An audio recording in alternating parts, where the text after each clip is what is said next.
Coming up on the Get Lean, Eat Clean podcast. And so, Belinda's work is about, showing the role of the Adventist Church, who are the second biggest educator in the world, in manipulating our dietary guidelines. They effectively started the cereal industry, the soy industry, the Western soy industry, and the alternate meat industry. And they've been manipulating dietary guidelines. What's really interesting is they're very proud of it. So if you go, it's not as though it's hidden. If people go, "Oh, you can't say that," I go, "Actually, no, they're actually saying it." If you go and have a listen to them and find their papers and what they're talking about and where they are in the World Health Organization, the United Nations, and the Dietary Guidelines Committees, they've been working really, really hard to do exactly what they're doing, which is to turn us into vegans. Hello, and welcome to the Get Lean, Eat Clean podcast. I'm Brian Grin, and I'm here to give you actionable tips to get your body back to what it once was 5, 10, even 15 years ago. Each week, I'll give you an in-depth interview with a health expert from around the world to cut through the fluff and get you long-term sustainable results.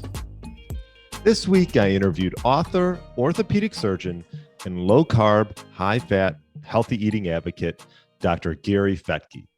We discussed the importance of eating seasonally, the issue with polyunsaturated fats, advantages of ketosis, Dr. Fettke's basics of weight loss, and his one tip to get your body back to what it once was. This was a great interview with Dr. Fettke. I've been trying to get him on the podcast for a while, and I really enjoyed it. I know you will too. Thanks so much for listening. All right, welcome to the Get Lean, Eat Clean podcast. My name is Brian Grin, and I have Dr. Gary Fettke on. Welcome to the show. Hi, Brian. It's a good morning and good afternoon, wherever it is. Yeah, and he's in Tasmania in Australia, right? It's Yes. 7 a.m. there, 4 p.m. here in Chicago. So we made it work. And Gary is, I liked your title on your, I think it was your Twitter, X-Silence orthopedic surgeon advocating for real food. How did you come about with that title? Well, I'm an orthopedic surgeon. I'm sort of heading into semi-retirement at the moment, partly because of lots of things happening in the world, but as much because of frustration with trying to get the simple message of health across, and going to work and realising that you don't actually need to operate on most of the people if everyone makes a lifestyle related change. And you would have seen that US data out just recently saying that over 93% of the US population are metabolically unwell. And I'm having a meeting later today. I always give long answers. Sorry, Brian, but that's okay. I'll cut you off if I need. So I mean, if we've effectively got 93% of the population have a lifestyle-related condition, which needs a lifestyle-related management, and all we're doing as a health system or sickness industry is just medicating and operating. So as years have gone by, I've found that the most powerful tool I've had in my armamentarium is actually to not operate on people. And so I'm spending a lot of time doing that at the moment. So particularly when it came to diabetes and diabetic foot ulcers and bits of toes and amputations which need, legs that needed to come off, if these people had really good dietary control of their sugar intake, carbohydrate intake, then they wouldn't have needed to have amputations, wouldn't have had the diabetic complications. And we're only just talking about the orthopedic ones. Let's not forget the eye issues and the kidney issues and the brain issues that are associated with diabetes long term. Mm-hmm. So when I started working this out, which is 10, 12 years ago, I started speaking out about the perils of sugar and particularly refined carbohydrates, highly processed food. And not surprisingly, I think it took a good 24 hours before the sugar industry came after me. And then that became a concerted campaign over years. I got reported to the medical board on 3 occasions, one of which was because I'd inappropriately reversed someone's diabetes. But we did that on national TV. I know that sounds ludicrous, but that's actually what did happen. And the medical board came after me because I was advising my patients not to have sugar. And I've got that's all of that's written down, documented, witnessed. That's what they came after. Well, I know you have that website, isupportgary.com, right? Did that come about from that? Yeah, so I was literally silenced by the medical board, not allowed to talk about this, not allowed to talk about nutrition, even if it became best practice. But literally, that was the ruling. You're not allowed to talk about this, even in the future, if it becomes best practice, which I think is crazy, because then if I didn't talk about it, then that wouldn't be best practice, and then you get reported to the medical board. You can see this catch-22 scenario. Right. So in the process of being silenced by the medical board, I just handed the baton across to Belinda, my wife. And so literally on the Facebook page, which used to be Gary Fettke, no fructose, I literally drew a line through the word Gary and wrote Belinda in handwriting across it, which the medical board didn't really take kindly to, because it was essentially just extending the middle finger. But Belinda's her own voice. And so in the process of my silencing, and then I put together almost a PhD in the defense of this topic. So I've done an enormous amount of research.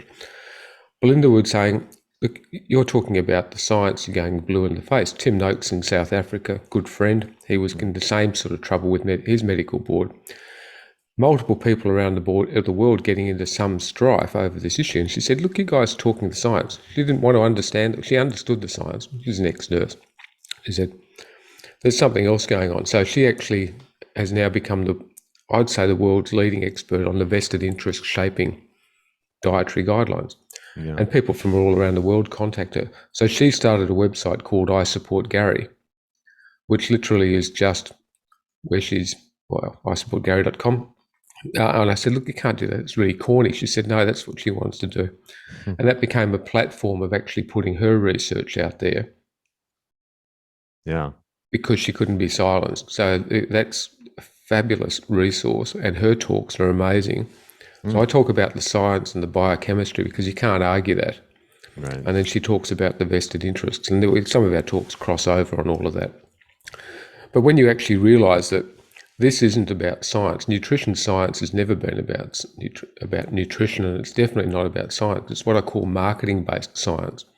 A lot of people have heard about evidence-based science, which is theoretically what we should act upon. Then there's a whole lot of people, then you've heard about eminence-based science, because whoever rules the roost, whoever I'll say is actually receiving money from the pharmaceutical industry or food industry, and they hold the sway on opinion and guideline, that's eminence-based.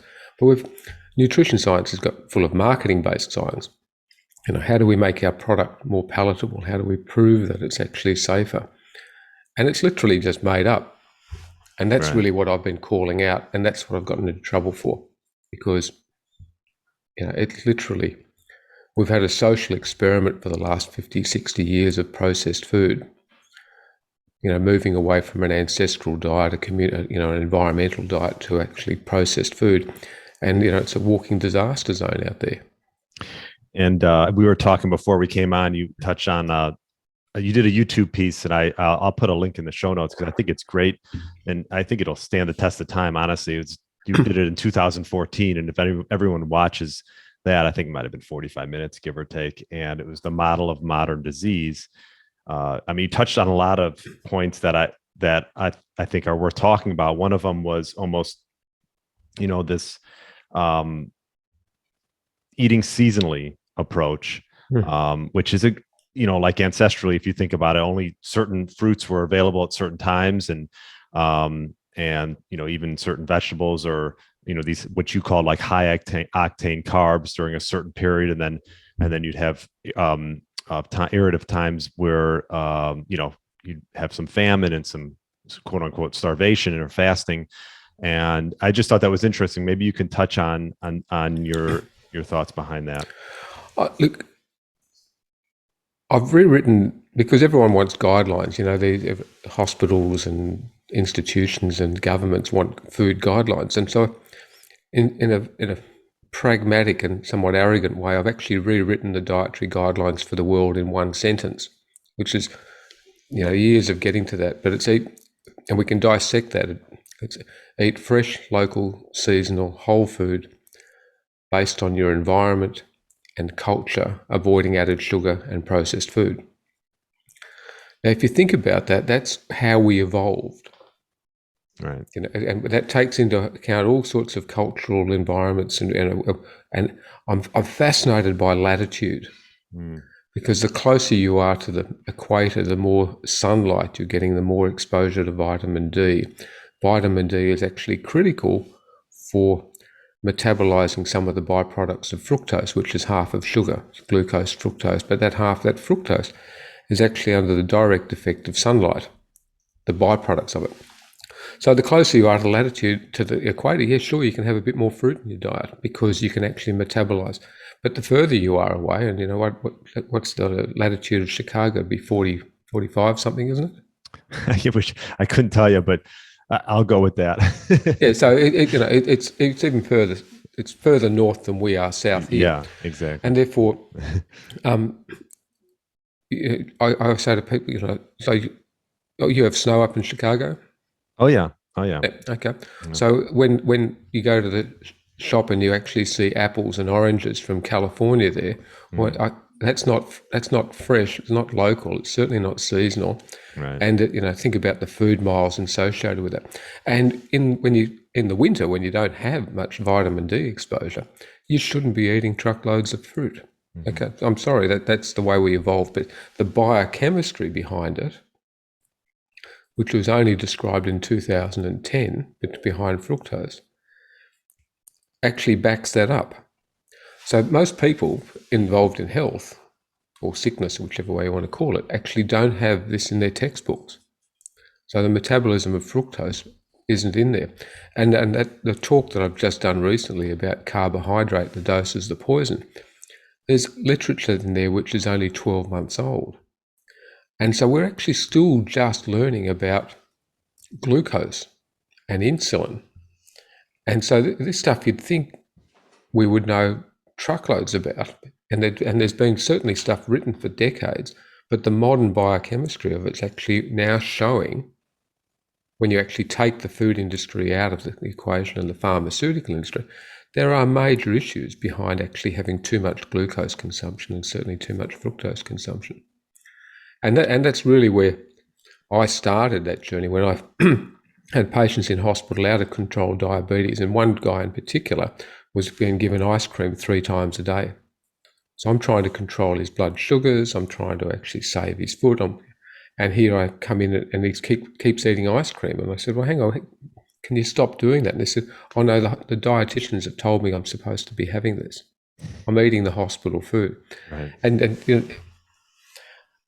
one of the things I gave a talk to the hospital food industry, the national body here in Australia at one time. My second slide was, hospital food is crap and it's killing my patients. I like that. And then but it was a figure of speech. Because if you actually come into hospitals, you should be setting a really good example for the patients. You should be giving them the best quality food, the best possible healing environment, good levels of protein, good healthy fats in there. And hospitals are just serving like garbage. It's low quality, low nutrient value. And people and hospital dietitians get upset when you say that. But I go, I started studying that, and we started looking at the nutrient density of the food being served in hospitals. And it just wasn't up to scratch. I would write on patients' charts. People would come in with leg ulcers, foot ulcers, poor diabetes control, and I'd write on their chart for them to have 2 eggs a day and 2 pieces of cheese. Incredibly dangerous. But I'd have to write that as a medication. And literally, you start seeing an improvement in their ulceration. Literally by applying, supplying protein. Anyway, the hospital food industry, they were quite happy with the talk. They actually asked me to come back and do it again because that's good. It shook a few people up. And but the medical board apparently, were reported that I said hospital food is crap and it's killing my patients. So then they wrote to my hospital to ask exactly how many people died from hospital food when they were inpatients. I said it's a figure of speech. It'll kill you over time. It'll kill you over time, right? It'll kill you over time. And I think modern food, highly processed food, we're not meant to eat it in the frequency that we have it and the amount that we have it. And so therefore, I use the term, are we allergic to it?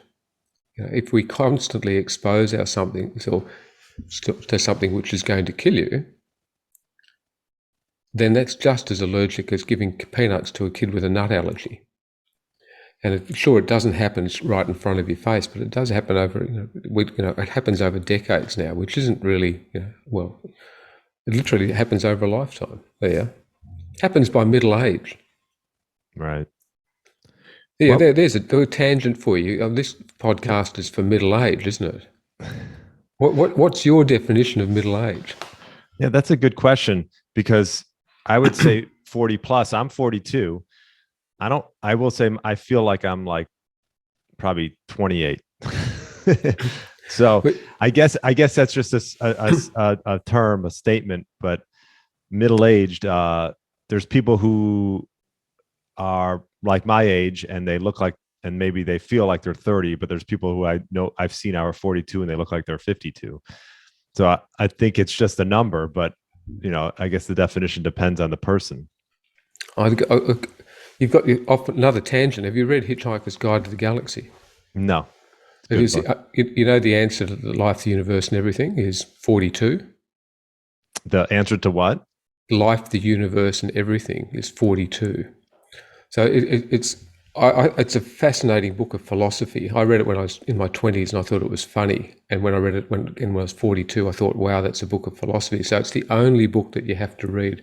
It's in the 100 classic books of all time, but it's the only book you have to read at the age of 42. Really? So anybody I know turns 42, I give them a copy of Hitchhiker's Guide to the Galaxy.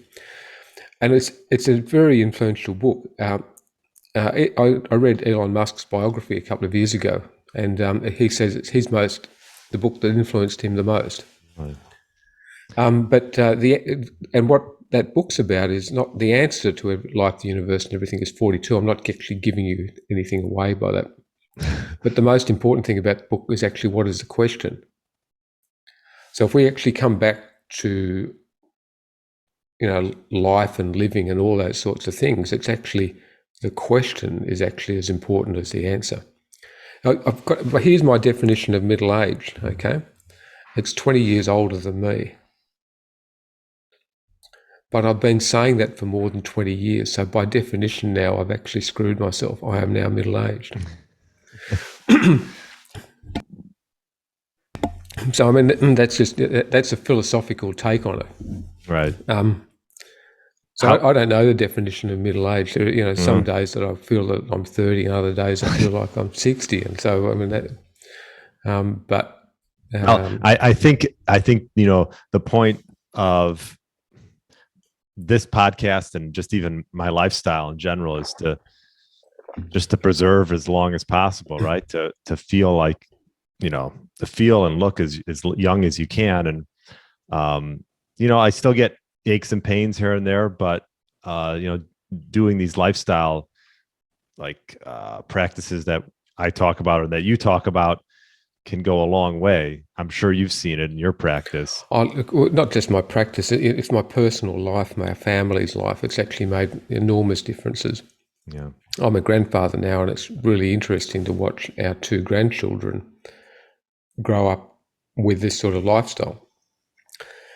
Now, all grandparents think their grandchildren are wonderful, and ours are, and blah, blah, blah. But nonetheless, all I can say is that watching them grow up, this is not harming them. Eating real food, watching them go to a party and go, I'll try that bit of lolly over there, but don't like it. And not having, and having good, healthy, unprocessed food in their life. They're great. They've got their grandfather wrapped around their little finger, but that's part of the game. So, and that's essentially, when you start looking at this lifestyle, this is the basic, which includes fasting, that ancestral diet. That's our safe mode of operating. Mm-hmm. So the more research I've done, the more study I've done, the more I've realized that actually when the going gets tough, the body moves into a state of ketosis. And it's the safe operating mode of the computer. It's the safe operating mode of the body. So, if you're sick and you're in hospital, then you tend to not eat. You lose your appetite. the body moves into that fasting state. And that ketotic state is actually one that switches on your immune system. It switches on your cognition a bit more. It allows you to become a bit sharper. I've worked with some special forces over time, and they actually, when they say they run keto in their training, they feel, and I love the word, this one guy describes it, he felt keener. Keener? Keener, Oh, K-E-E-N, keener. keen. He felt keener. He just said, we're on the edge. We know that that's actually, you're fired up, you're fueled up, your brain's aware. And they actually move in and out of ketosis. But when they're in training to actually do their stuff, they move into it. And Dom D'Agostino is doing an enormous amount of work with the Navy SEALs over in the US. Defence forces are looking at this as and it's a fascinating topic, because if you can make your soldiers stronger and faster and carry twice as much fuel, because let's say in fat there's 9 calories per gram, whereas in carbs there's 4 calories per gram. Your soldiers can carry more fuel on their body to last twice as long. I'm not saying just eat fat, but what I'm sort of saying, keep your protein and your healthy fats up, fuel your bodies off that. And as you'd be, you know about this, it's a hot topic in endurance sport. It's a hot topic in sport across the board, with how much carb loading do you need? Yeah. And not much, actually. Yeah, no, it's interesting. I mean, it comes up all the time. And I'm curious your thoughts on, coming in and out of ketosis. We're having this chat right now. I actually just did I don't do a lot of extended fast, but occasionally I like to just go maybe a couple days. And I actually measured my ketones. I was like, actually, it was 2.0 towards the end of the fast. It was about a 40-hour fast. And then I just decided to break it. But I maybe do that once every couple months. And other than that, I am my body feels better eating lower carb. I'm just curious. What are your thoughts about implementing carbs and sort of gauging ketosis and coming in and out of it? Or do you think, long-term ketosis is something that is, a viable thing? Well, I'm talking to you. So I've actually been in probably ketosis for as long as I've measured, for the last 10 years. So people might say I've lost the plot, but here I am. I actually still am alive despite being in ketosis every time I've tested in the last 10 years. And I don't test all the time. And I'm in a low level. When you measure, are you measuring your blood? I measure blood. I think the 3 ways of measuring ketones is you can measure it in your urine, and that's cheap. But the trouble is, after maybe 4 to 6 weeks, you'll start resorbing those urinary ketones, and a lot of people think, "Oh, I'm failing," but in fact, the body's just completely keto adapting, and so that's a difficult. It's a hard way to measure a level. You can measure it off a breath analyzer, but they're expensive and not that accurate. And the blood one, well, the strips are a little bit more expensive than the blood glucose ones, but you can test it, and it's very accurate. But I often say to people, why do you want to test it? How much do you want to test it? What number are you going for? Because the only people who've done a lot of work on this is Steve Finney and Jeff Volek, and Tom Seafried with cancer work. But if you're an elite athlete and you're really trying to get to that keto adaptation and endurance sport, it seems that getting to that level of 2 to 4 millimoles of ketones is that optimal zone for that. And I think it's hard to get to for a lot of people. And some people can get there a lot easier than others. Tom Seafried with his cancer work is really looking to try and get the ketones up very high and the glucose down very low. Again, really hard for people. We don't really know what the answer is for optimal living. I think, I did a brief talk on the role of the biochemistry of religion a few years ago. Okay. It just dawned on me one day. And to cut it in a nutshell, every religion observes fasting. And the benefits of fasting, it doesn't matter if it's Lent in Christianity or Ramadan in Islam or intermittent fasting for Buddhists. So every religion has recognized over thousands of years that there are benefits of fasting, and they talk about points of mental clarity, they talk about general well-being. But the biochemistry of that is that they're moving into states of nutritional ketosis, and they put that fast in there. And we know that that's actually a cell clearing mechanism. It's a mitochondrial clearing mechanism. Apoptosis of cells, it's a way of getting rid of your damaged cells and regenerating, recirculating those proteins back into the body. So that's fasting, and I think that's probably tied it up culturally when food wasn't available in some cultures. So, okay, there's not a lot of food available at the end of summer, about that period of summer, because the fruit's about to ripen on the tree. You'd have to hunt your food. So, it's interesting that religions organise their periods of fasting around Northern Hemisphere periods of not a lot of plenty. Anyway, so Yeah. I don't know the answer to it. That's the simple answer. I personally have been in a low grade of ketosis for my own health and well-being for a long period of time. When you say a low grade, you mean like 0.4, 0.5 millimeter? And again, it's going to generally a bit higher if you measure in the afternoon than if you measure in the morning. Yeah. I think it's so. Therefore, you play a mind game. Oh, do I want to be in ketosis? I'll test it this afternoon. Oh, I don't. It's like it's just. I think that being in that state of ketosis is not bad. I think, and I don't know the answer as to whether or not there's some benefit in actually being in and out of ketosis and in and out of fasting. I personally like eating. I've grown up eating. I like food. And food's a major part of community and relationships. And so right. The breaking of the fast, now Belinda doesn't have food until lunchtime. She's always broken her fast. And the term having breakfast in the morning is literally made up by the cereal industry and the Seventh-day Adventists as a marketing-based tool to actually have breaking your fast in the morning. So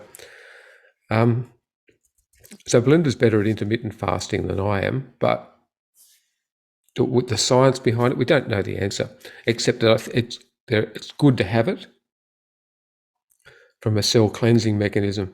How much you should be in, how often you should be in it, don't know the answer. So I say to people, aim for it if you want to be hardcore. The very first thing for, particularly in diabetes managers, is what we call therapeutic carbohydrate restriction. Let's reduce the carbohydrate load that the body's having. If you want to go hardcore, then trying to lose a bit more weight, or you might be looking at cancer management or a lot of metabolic health issues, then you might be definitely wanting to go towards ketosis. But the first thing is let's reduce the amount of highly processed food in the diet, of which the biochemistry of it is, reduce your carbs, certainly reduce your seed oils, reduce your sugars, the unnecessary ones. Well, sorry, there are no necessary ones. So, and yeah, I think that's a good place to start. And I know you talk a lot about on your website, like eliminating snacking, which I had Dr. Jason Fung on and Megan Ramos, who they work hand in hand. And Megan's like, her one tip was, if you could get to the point where you're just eliminating snacking, that's a great place to start. Even if you want to have 3 square meals a day. And I know you talk about eating only when you are hungry. I always say the biggest way to try to avoid hunger is to have nutrient dense foods. What are some of the foods, the nutrient dense foods that you recommend or that you do on a daily basis? Well, there are two sides to that. If you eat to nutrient density, you won't be hungry. If you eat empty carbohydrates, particularly the fructose component, or if you're overweight, 30% of glucose gets flipped into fructose. That fructose will drive behavior. And so therefore, a lot of our snacking is actually because we think we're hungry. Our body tells us we're hungry, but that's actually fructose having an effect on our hunger centers, actually stimulating our hunger, stimulating ghrelin, which makes your tummy rumble, and inhibiting leptin, which is the leptin's hormone secreted by fat to tell you you're not hungry. So if you've got plenty of fat on board and plenty of fat stores, you don't actually need to eat from an energy requirement. You might need to eat from a nutrient requirement, which is proteins, healthy fats, micronutrients, but you don't need it from an energy requirement. But if you eat fructose, it will tell you to keep eating. So the first thing, if you want to avoid snacking, is stop eating sugar. Because that'll take away the driving mechanism. And these sugars are hidden too. They come under multiple names. And the food industry will hide them under multiple names because they're not interested in your health. They're interested in their profit line. And that's a cynical statement, but we can back it up 1,000 times over with here's this guideline that's been influenced by this and this and this. So what do I eat? It's really interesting. When you take away sugar out of the diet, your body will start telling you what you want to eat. It will tell you, like I'll wake up and say, actually, I think I'd like protein now. I'm hungry for protein. So I tend to say to people, I hate percentages on macronutrients. People say, what percentage do you have? I say, I don't know, because I don't think you want to know. I think you want to listen to your body, eat your protein to requirements. So when you're young and very fit and very active and you're elderly, you need more protein per kilo. So eat protein to requirements and then eat fat to satiety. And in the general, if you're eating a predominantly animal-based diet, meaning that it's got your nose to tail, you're eating your meats, you're eating your eggs. Dairy is tolerated by many, not tolerated by a lot as well. So I mean, you've got to fit dairy into that equation. I like cheese. Cheese for me is great because it's got protein in it. It's got a certain amount of fat in it, and I'm not dairy intolerant. Right, me neither. So, which is good. It gives lots of variety.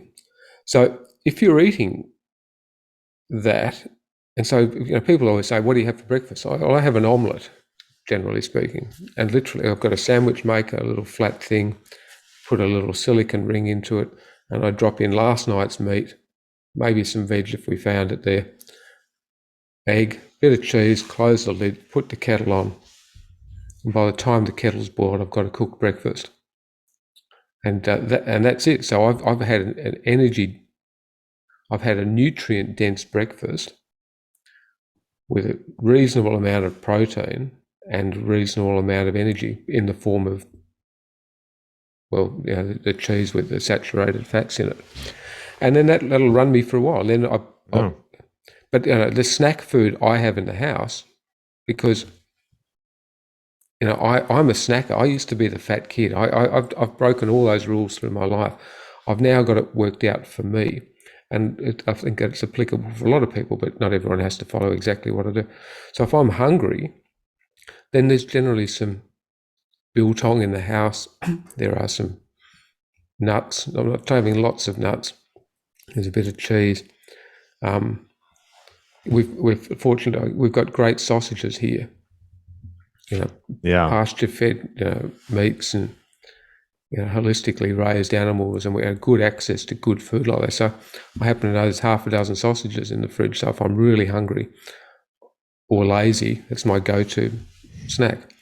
But I don't have a packet of chips to go to. I don't have crackers to go to. I don't have ice cream to go to. I suppose go to the shop and buy some, but I'm effectively.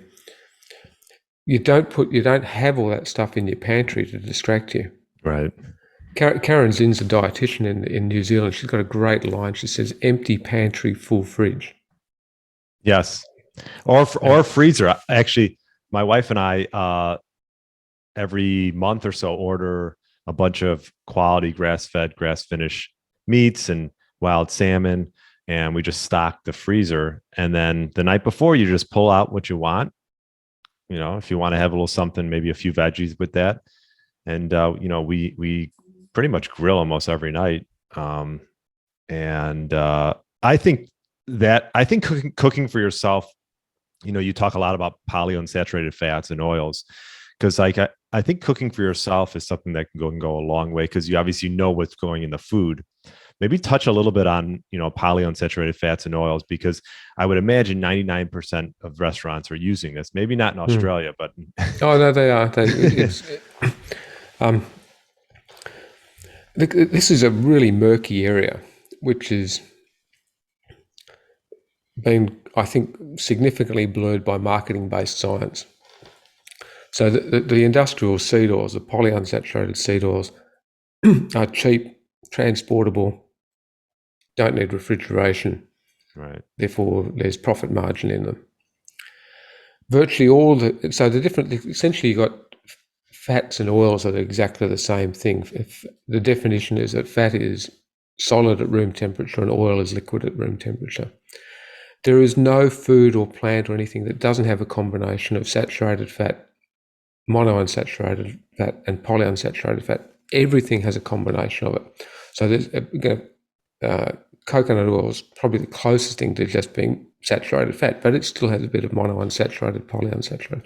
Mm-hmm. So whenever it says, oh, everything's evil and everything's bad, you can never get anything purified. Right. So a saturated fat is solid at room temperature. A polyunsaturated oil is liquid at room temperature. And it makes sense because the polyunsaturated poly means many, and it has many double bonds within it. Those double bonds create flexibility for the oil. So plants tend to have polyunsaturated oils in them so that in a winter temperature, the oil will still move up and down the plant so the plant survives. We're not at room temperature. Our bodies are at 36 degrees, what is it, 98 degrees Fahrenheit. And that therefore our bodies are predominantly made of saturated fat with small amounts of monounsaturated and polyunsaturated fat. And at 37 degrees, we're actually liquid. That's actually, we're flexible. But if we were floating along at 0 degrees or minus 20, minus 30, then our bodies would literally seize up. But we're not. So anyway, those polyunsaturated oils are flexible. But the problem with those polyunsaturated oils, where the double bond exists, are points of not only flexibility, they're points of weakness. Those points of weakness can actually become oxidized. So those oxidation points oxidation is what happens with rusting on a bit of steel. Mm-hmm. It's the point of inflammation, and it's a point of where reaction occurs.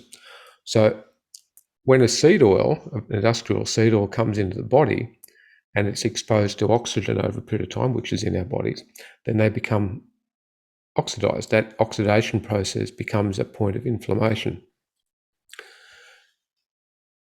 What's really interesting, if we can go back as far as probably measurable, which is about 200 years, our bodies probably had 1 or 2% polyunsaturated oils in them. The current thoughts are that we're probably moving closer towards now 30% of the fat within our bodies. Linoleic acid, it's one of the omega-6s. It's been measured in the body since the 1950s, 1960s. And I'm still, Stephen Gannett, I caught up with him. He put up the first time I saw that graph.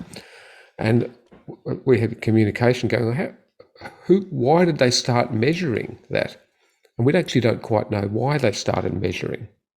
But they did. So we've got all this stuff in the 1960s showing really good, strong evidence. And then for the last 50, 60 years, they've continued to measure linoleic acid levels in the fat of the body. They've also been measuring it in breast milk. I was going to say. Yeah. US women, Western women. And what's happened is the amount of omega-6 linoleic acid levels have steadily gone up. So the problem I see then is that you've now got 30% of the fat in our bodies can become oxidized, where it used to be 1 or 2%. Right. And we do need essential fatty acids. No, they're there, but we need them in small amounts. We don't need 30% of the fat in our cell membranes, in our mitochondrial membranes, which are the engines of the body, to be highly inflammatory material. Mm-hmm. That's a mechanistic process. That means that our babies, at an embryonic level, when they're 2 cells, 4 cells, 8, 16, they're actually made up of what highly inflammatory material. The cell membranes are not functionally as strong as something that's made up without inflammatory material. So have we got this explosion of disease in children now? And again, this is a hypothesis. Can't prove it. I can give a mechanism, And the mechanism is that we're actually raising our children in a highly inflammatory milieu. It's literally everything's in the woman's womb is in fact not for all women, but there's more inflammatory material in there. I'm not even talking about other chemicals that are floating around in our environment. I'm simply talking about polyunsaturated oils and comparing that also to relatively high glucose levels. That becomes, so I'll go down two pathways after that. So that's a mechanism. And it's, to me, that I think that sort of makes sense. Impossible to prove this because you can never run that experiment over time, but we've got association data two ways on that. One is we've got association data driven by the food industry over time saying that margarine's good and polyunsaturated oils are good. But when you take that data apart, and I'm not the only one who's done that, but lots of people take, Zoe Harcum has done a lot of work on this, that data is completely flawed. And then you've got studies like the Minnesota Heart Study, you've got the Sydney Heart Study, where when you look back at that data and you reappraise it, you find out that those people that had more polyunsaturated oils and margarines in their diet actually had higher rates of cardiovascular disease. And that data was in fact buried by the companies. Buried. Are we surprised? No. But, because this would be, and there was one, the Minnesota one, they didn't release their data for 30 years because it didn't fit with the marketing.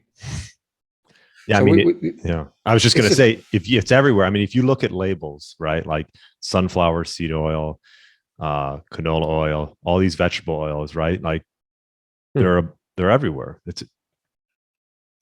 We've got chickens out there, and if I want to buy a grain mix, a natural grain mix for them, it's got seed oil in it. It's got they put it in there because it stops the grain from getting dust on it. It dedusts it and keeps it all night. So it's really hard to even find chook food unless you get plain wheat for them. And guess what? They love wheat because they're addicted to it. It's like sugar. It's like horses. You give them oats on race day because it makes them run faster, because it makes them go crazy. Yeah, it makes them fatter too, right? So the wheat. Oh, yes. Yeah. So you fatten them up with grain. We do it all the time with our animals, and when we wonder why, we haven't observed the same problem with ourselves. Yeah. The flip side of that is what happens to in morning sickness to women. Our daughter was pretty crook with morning sickness, and it made me look at it. The old wives' tale is, if you've got severe morning sickness, the baby will turn out fine. Really? But I thought, actually, I'm going to look at this. And it made me aware that when that first trimester of pregnancy, which is the most critical time of development for a baby, when a woman's not eating because she's got morning sickness, like they can't eat because everything is quite thrown up, she has moved into ketosis. It's measurable. And they do measure women who get really sick and come into hospital. They're in ketosis. Our daughter was in ketosis, just mild ketosis.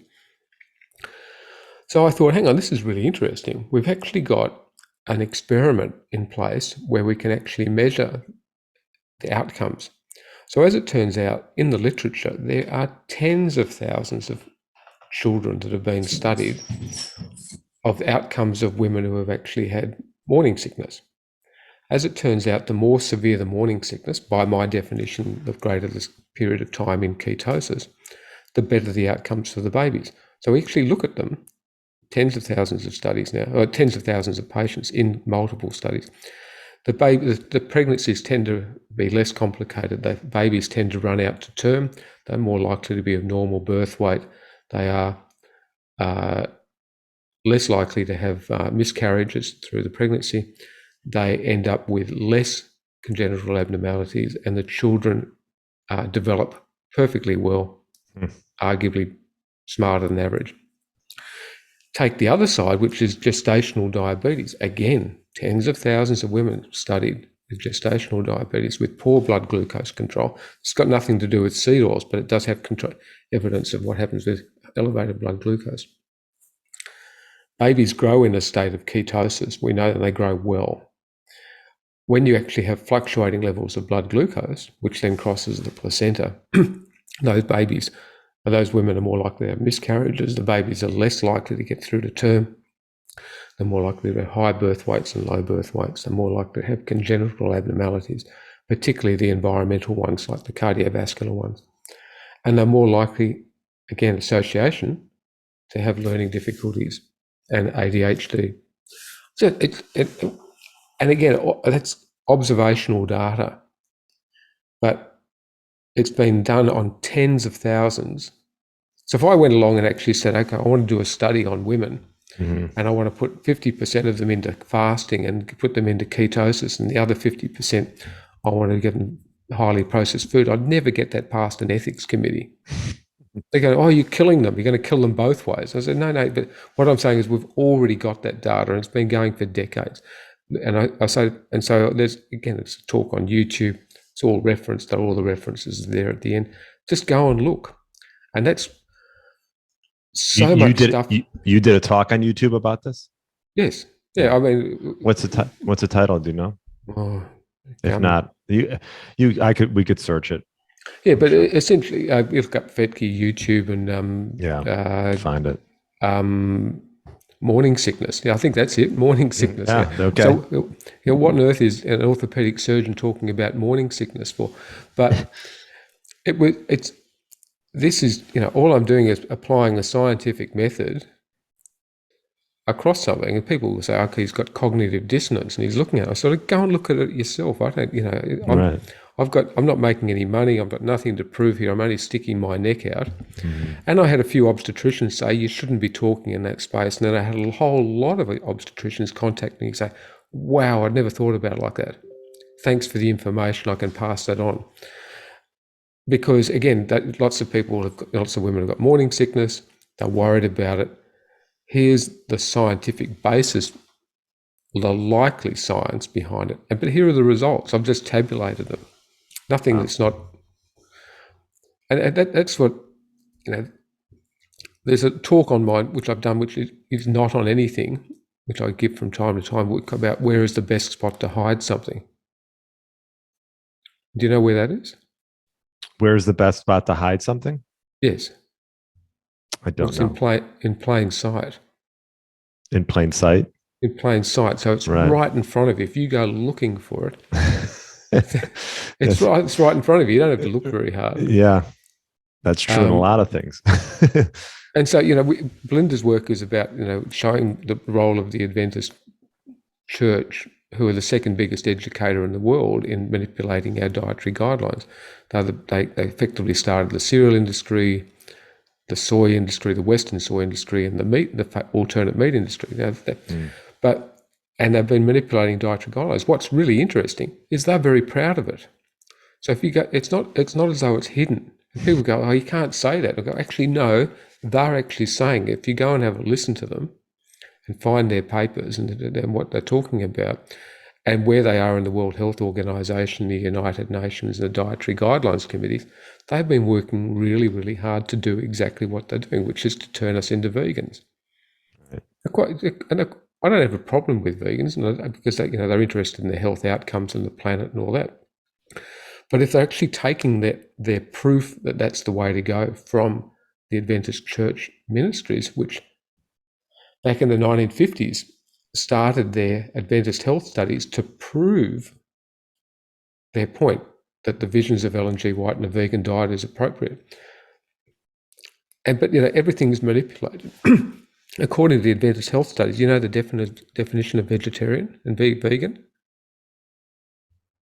Well, so it's interesting. You're vegetarian if you don't have meat more than once a week. And you're vegan if you don't have meat more than once a month. Now, that's not the message that's out there, but that's what they used in their studies. So I'm all for us eating clean food and a better, but if you actually give everyone the impression that don't eat meat at all, don't touch an animal product, then you're not going to actually get in those micronutrients, particularly vitamin B12 that you need. Yeah. Yeah, you'll definitely, if you're, vegan or vegetarian. I was pescatarian for a while, and I found once I went to more animal proteins, I mean, I'm fairly active and like to lift. I mean, I just saw a huge jump in my workouts and taking DEXA scans and gaining muscle. So, and we all know how important it is to maintain muscle mass as we age.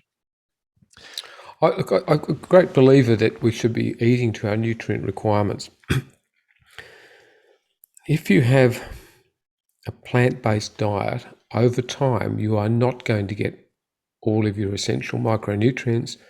You're not going to get your essential proteins, and you're not going to get your essential fats. It's really, really hard to do a well-constructed vegan diet, and it's going to catch up. Whereas, yeah, but you can do it. That's fine. But Right. if You probably just need to supplement.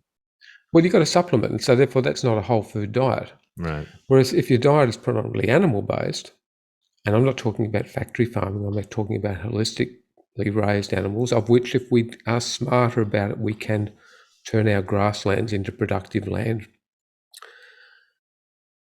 Then we're going to have a healthier population. We have less sickness. We're going to have less costs associated with that. And I don't think we can afford to keep going the pathway we are. I think we have to relook at the whole equation, because people say, oh, the cost of healthcare is blown out. And I said, well, yes, but if the cost of healthcare is going to pharmaceutical industries and it's going to band-aiding sick care, whereas if we go back to the root cause and actually put that money back into our primary industry and support our farmers and get that whole produce back, it's a complete no-brainer, but it requires a rethink. But if you're waiting for governments to do that, that's going to take a long time. But the individual can do it today. So power to the people. They can literally, you can decide, don't matter how bad your life is, whatever the situation is, you alone have got control, particularly in Western world, of what you're going to eat this afternoon or not eat, or even fast. I had Dr. Robert Lustig on. I don't know if you're familiar with him, with Metabolical. I recommend that's a great book if anyone wants to learn more about what we're. Bob's done some great work. We've had Belinda and I caught up with Bob in San Francisco a couple of years ago and had a great steak dinner. I'd like to throw a plug out to the restaurant, but I can't remember what it was. So. In San Francisco. Okay, I was there last year. It was good. Yeah, it was good. Great. It was he's been a great supporter of us, because we're obviously talking about the sugar at the same time frame. Yeah. I see a lot of what you're talking about, with what's going on just in the food industry and metabolic health, along the same lines as Dr. Lustig. And I wanted to finish up with a couple questions. One, before I ask you the last one, is I know you wanted to talk a little bit about golf, and I said I could talk an hour about golf, but we probably won't. I'm going to ask for your prediction for the Open Championship, and when this comes out, the Open Championship will be over. But you'll look really good if you say who's going to win it. Is it going to be an Australian? Well, I think golf's a really thing. If you're actually in low carb keto, because it goes over some hours, I think whoever is going to be running closest to low carb keto is actually going to win. And because they're going to have greater concentration. I'll bag my club president out. I was playing golf with him the other day, and he was having a great round. He was off 3. He was 3 under? No, he's off a handicap of 3. Okay. He's a 3 handicap. Okay. Anyway, he was well under card. He was having a great round, and at 9 holes he snacked up. Oh. He had some carbs, and I said to him, "Don't think you should have done that." Anyway, he then blew out. Around 20, 30 minutes later, he blew out 2 holes, and I laughed at him. So that's an interesting point, because I do a lot of my rounds in the morning in a fasted state. I'll just go right. I'll just have some mineral water on the course with me, and then there's other times where maybe I play in the afternoon, or I've had something before. I should do a little test on myself, see what my average score is when I have. Well, I mean, I love golf for the reason is that it's the only thing I do where I have complete and utter control over the outcome of my actions. Yeah. Yeah, you decide if you want to go out and play golf, you want to stand over the ball, you decide what club you're going to use, you decide, and it's all my decision. I decide on when I want to hit it, what I want to do, whatever, and therefore I have control of that outcome. So many other sports we do, so many, like we're having a conversation today, I'm reacting to your question, we're reacting to each other. So golf is the one thing that you've got complete control over. And as a result, I think it's a great judge of character. And I'd like, if I'd like to employ someone, I'd like to have a round of golf with them and then have a drink in the bar or whatever afterwards. Because what happens is you see how they react to when they muck it up. Because you can never have a perfect round of golf. And how you react to what you've done to yourself is actually really interesting. And if you're having tantrums and go to pieces, then that's an interesting thing in character. And the other one is to actually then go along and have a drink or something like that, cup of tea, coffee, whatever, and see how they work and interact with people who serve them. And I had 11 jobs through university. I can still remember very clearly some people I was working at a service station, people would go, check the tyres, boy, check the oil, do all that. And there was one guy in particular who used to treat me as, get him out of servitude. And then a year later, I was an intern at the local hospital and I had a white coat on. And he came in with his daughter. I was the same guy. I never changed personality, whether or not I'm serving you petrol or in medicine. Hopefully fairly down to earth. And he called me sir. And I went, hang on, what happened there? Literally 12 months have gone down the track, but I'm the same person. So how people react to you, how they react to themselves and how they react to others, great judges of character. And so golf, I'd like to say I've never sworn on the golf course, but maybe I have. Well, yeah. I mean, and diets like that. Sorry, diets like that. You don't have to get it right all the time, but if you're actually heading in the right direction, and sometimes you muck up and you go, okay, well, I've just had a whole lot of takeaway. Okay, we'll just get back on track. That's a great point. Yeah, I never thought of it that way but as health is concerned, you're right. I actually did a little micro podcast on, if you have a off day of eating, that's great as long as it doesn't turn to an off week and an off month. I come back to seed oils and that again, and I'll tell you a story about my daughter who's 26, but I can remember when she was about 15, we were flying in at the airport, and she said, Dad, because the half-life of seed oils in the body is about 4 years, the omega-6 fatty acids, takes about 4 years to get out, we think. And there's a story about how we've come to that, but effectively we think it's certainly not 2 or 3 weeks, but it is a long period of time. Anyway, we're at the airport and we got off and she said, Dad, I feel sick. Can I have some Macca's chips? Because they were available at the airport. And then she sort of knew how I felt about chips and carbs and seed oils. And then she's 15 or 16. She said, Dad, I promise not to get pregnant for 4 years. So what father is not going to actually hand over a few dollars to guarantee that his teenage daughter, is not going to get pregnant for 4 years? But I love that. I love her, but I love that story because she has made an informed decision to eat that food. And that's what the vast majority of the people on the planet don't do. They don't have the information, or what information we've got has been literally made up by marketing, non-science, and food guidelines have been completely corrupted by the food industry since October 23, 1917, and that's Belinda's work with the formation of the American Dietetics Association. So when you realise that what our guidelines have been corrupted, it's really hard to make an informed decision. And that's all we're doing is putting out another side to the story, and people can go, oh, that doesn't make sense, or it does make sense. But I keep coming back to the biochemistry. Here's the biochemistry of what food does to you when you eat it. Doesn't matter if it's sugar or carbs or seed oils. This is the biochemistry. And this is how long it's going to last in the system. If you want to eat fruit, and I will have some berries at night, but I know that I'll be asleep when they're going to make me hungry. We have that in a granola mix because that, it tastes good. But I'm not having a handful of berries, I'm having 4.